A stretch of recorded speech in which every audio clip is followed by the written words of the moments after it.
Tabe.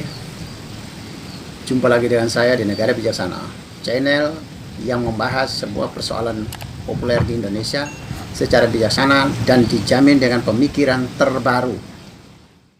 Sekarang saya mau menanggapi yang lagi heboh saat ini adalah masalah 2024. Itu kan artinya kita bicara tentang pergantian kepemimpinan. Kita bicara tentang pemilu. Tetapi yang lagi heboh sekarang adalah topiknya tuh, temanya tuh adalah apakah Jokowi 3 periode atau pemilu ditunda. Argumentasi yang kita dengar adalah satu, dana tidak mencukupi karena sudah habis-habisan keuangan negara untuk menangani COVID sudah 2 tahun lebih, corona ya. Itu alasan yang muncul secara ekonomi negara dianggap kurang siap keuangan negara. Berapa triliun ya untuk menyelenggarakan sebuah pemilu itu luar biasa. Tapi di pihak lain banyak yang kontras. Yang kontras termasuk PDIP sendiri tidak ingin pemilu 2024 itu ditunda, atau pokoknya 2024 harus ada pemilu. Dan secara konstitusi tidak ada tempat, tidak ada peluang bagi Jokowi untuk melanjutkan. Jadi ada yang kontras di sini.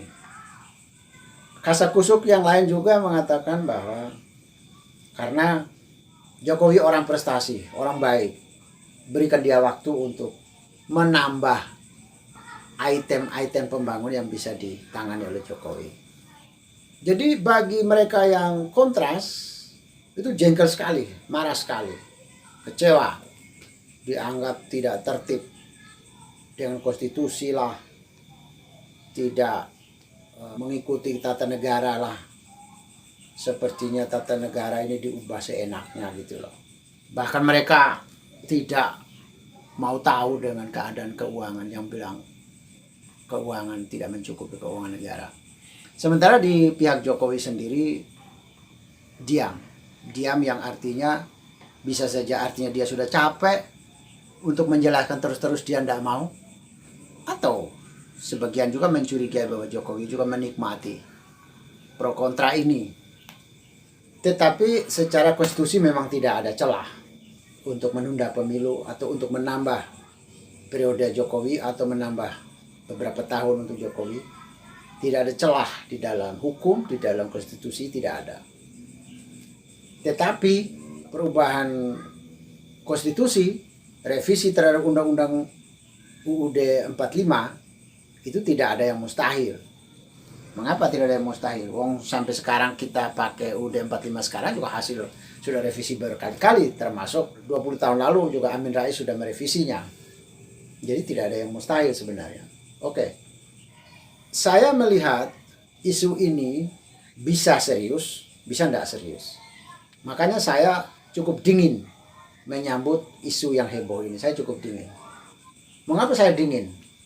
Untuk membuat landasan hukum bagi penundaan pemilu atau penambah jabatan periode bagi Jokowi untuk 3 periode itu tidak mudah. Harus melalui status hukumnya dulu. Berarti kan kita harus merevisi undang-undang UUD 45, kita harus merevisi supaya penundaan atau penambahan jabatan 3 periode bagi Jokowi tidak ilegal, supaya dia konstitusional. Berarti kan proyek pertama, proyek yang harus dilakukan adalah revisi UUD 1945. Pertanyaan kita, dalam tempo 2 tahun lagi ini, apakah mungkin revisi itu terjadi? Saya kurang yakin bahwa revisi terjadi.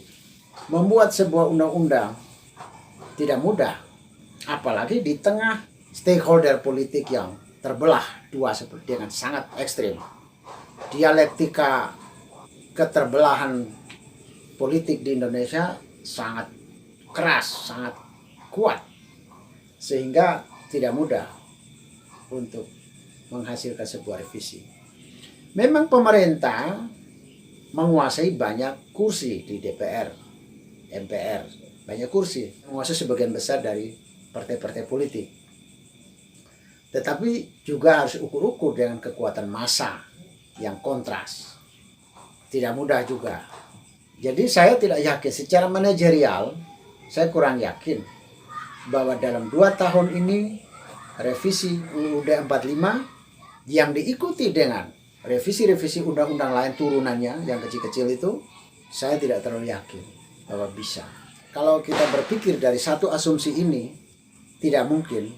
Pertanyaannya, kalau itu memang tidak mungkin secara manajerial politik, maka untuk apa isu itu dibangkitkan? Dimunculkan untuk apa? Sesuatu isu itu dimunculkan tidak ada yang sia-sia. Mesti ada target yang ingin dicapai. Beberapa partai politik, Golkar, PKB, dan PAN, yang memunculkan isu 3 periode atau isu penundaan pemilu. Mereka tentu punya target.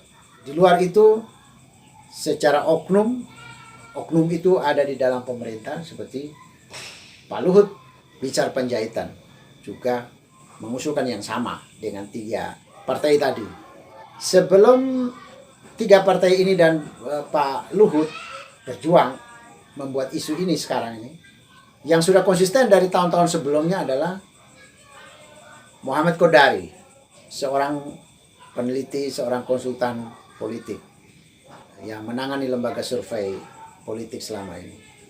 Dia yang konsisten berjuang Jokowi 3 periode tetapi Jokowi Prabowo 2024. Secara manajerial, kalau itu berjuang dari 2 tahun lalu sejalan dengan Pak Kodari, Muhammad Kodari munculkan gerakannya dia, ya saya bisa percaya.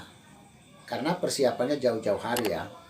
Persiapan untuk mengubah revisi konstitusi kita. Tapi sekarang ini, tinggal lagi 2 tahun ini, saya tidak percaya kalau secara manajerial revisi UUD 45 dan beberapa undang-undang lain turunannya yang menyangkut pemilu akan direvisi. Saya kira tidak mungkin selesai. Kalau itu tidak mungkin, untuk apa sebuah isu dinaikkan? Untuk apa? Saya melihat kalau asumsinya tidak untuk serius supaya Jokowi 3 periode atau penundaan pemilu, maka target apa yang ingin dicapai? Yang saya lihat adalah itu merupakan isu yang efektif untuk mengalihkan beberapa konflik-konflik yang berpotensi untuk membesar, yang berpotensi untuk heboh. Contohnya, ketika isu 3 periode dan isu penundaan pemilu itu dimainkan, bersamaan pula beberapa waktu sebelumnya itu muncul konflik sekelompok anggota masyarakat dengan Menteri Agama, Gus Yakut. Peraturan Menteri Agama yang menyangkut pengaturan toa di masjid dan beberapa pembicaraan Gus Yakut yang oleh sebagian orang menganggap itu bahaya, itu tidak baik atau melanggar apalah, sehingga Gus Yakut jadi heboh, jadi bulan-bulanan sekelompok orang.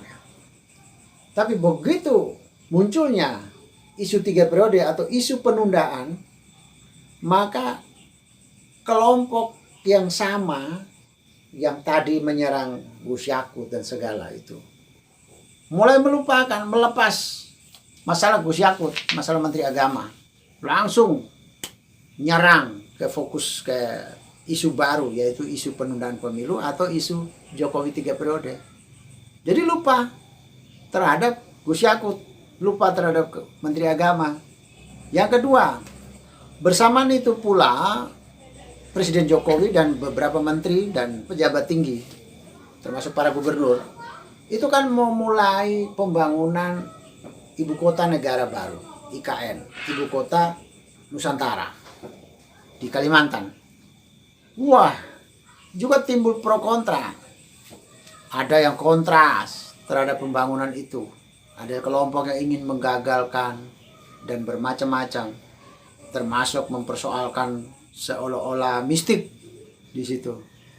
Tapi begitu munculnya isu Jokowi 3 periode dan pemilu ditunda, kan langsung melupakan.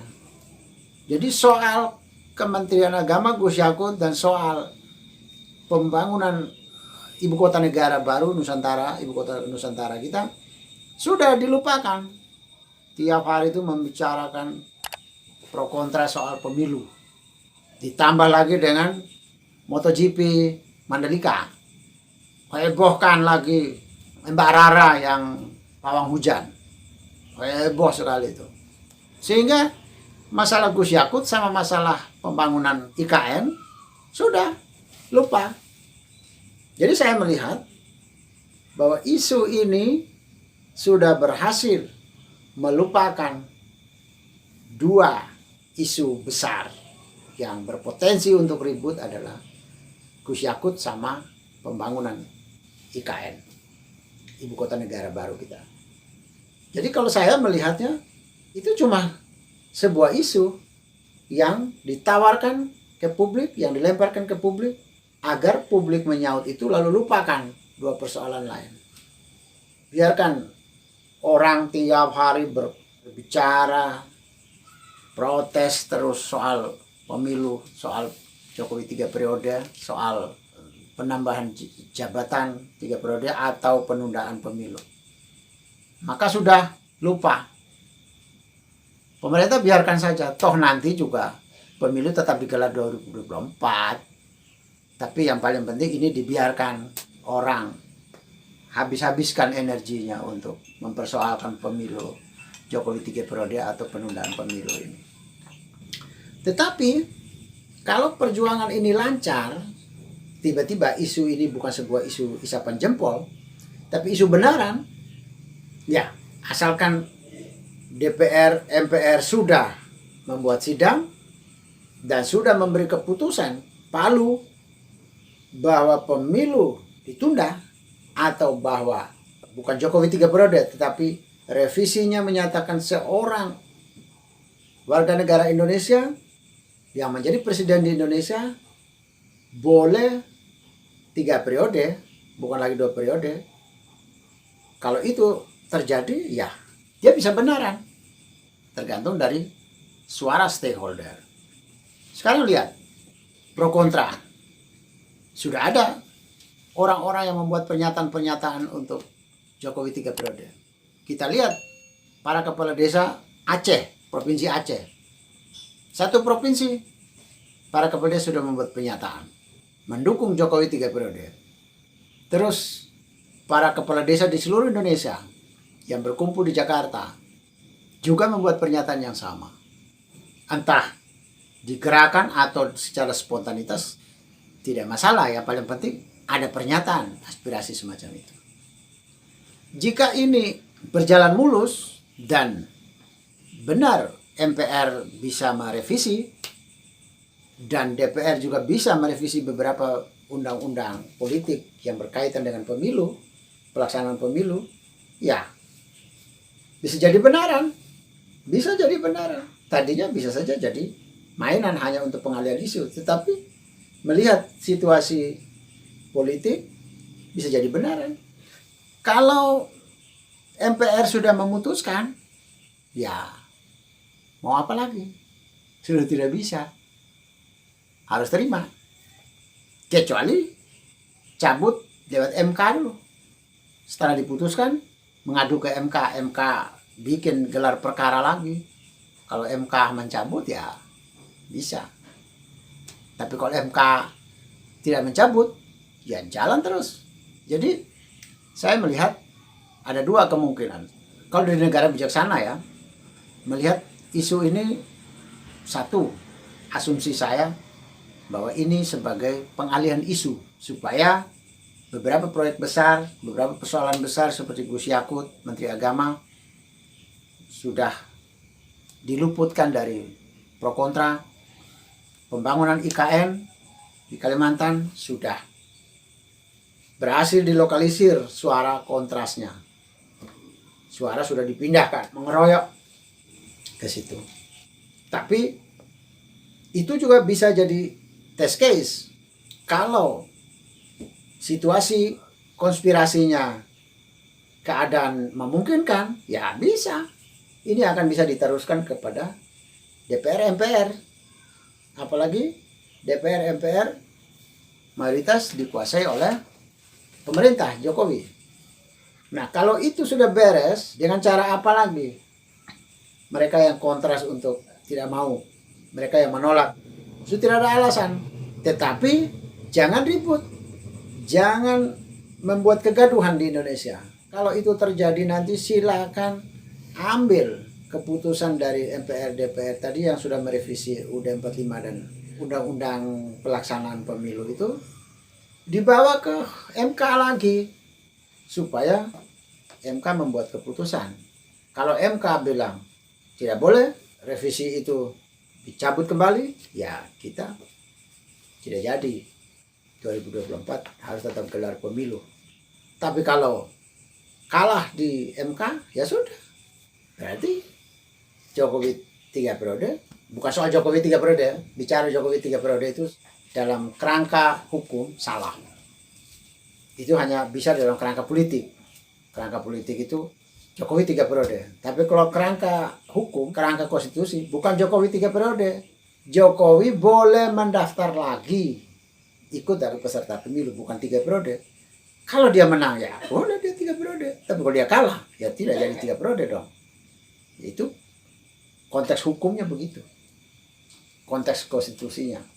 Yang bilang Jokowi 3 periode itu menurut saya itu bahasa politik, bukan bahasa hukum.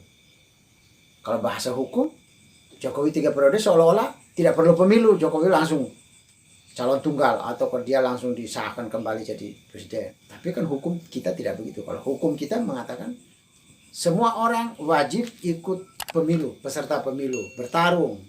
Siapa yang menang, siapa yang kalah. Kalau tetap menang di waktu itu, ya silakan Jokowi melanjutkan kekuasaannya. Tapi kalau tidak, ya tidak boleh.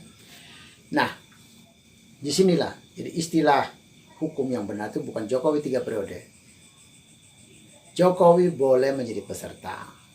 Kalau di negara bisa sana, tidak perlu ribut. Ini hanya pengalian isu. Yang kedua, tapi kalau ini benar terjadi untuk revisi undang-undang dan regulasi pemilu, maka tidak perlu ribut-ribut juga, tidak perlu kacau, tidak perlu kekerasan, tapi bawalah ke MK untuk disidang di hakim MK. Apa keputusan MK? Kita semua wajib menghormati. Jika Anda setuju dengan saya, Anda seide dengan saya, berarti kita berada pada satu perjuangan yang sama, yaitu ingin melihat Indonesia menjadi lebih baik, Indonesia menjadi negara yang bijaksana yang kita impikan. Caranya adalah dengan Anda memberi dukungan dan berpartisipasi dalam channel ini. Subscribe di bawah channel ini, bunyikan lonceng di sampingnya untuk menunjukkan Anda berlangganan secara gratis, dan ada pemberitahuan setiap kali saya mengirim edisi baru. Dan jika Anda setuju dengan ide ini, jangan lupa bagikan ke semua relasi Anda. Terima kasih.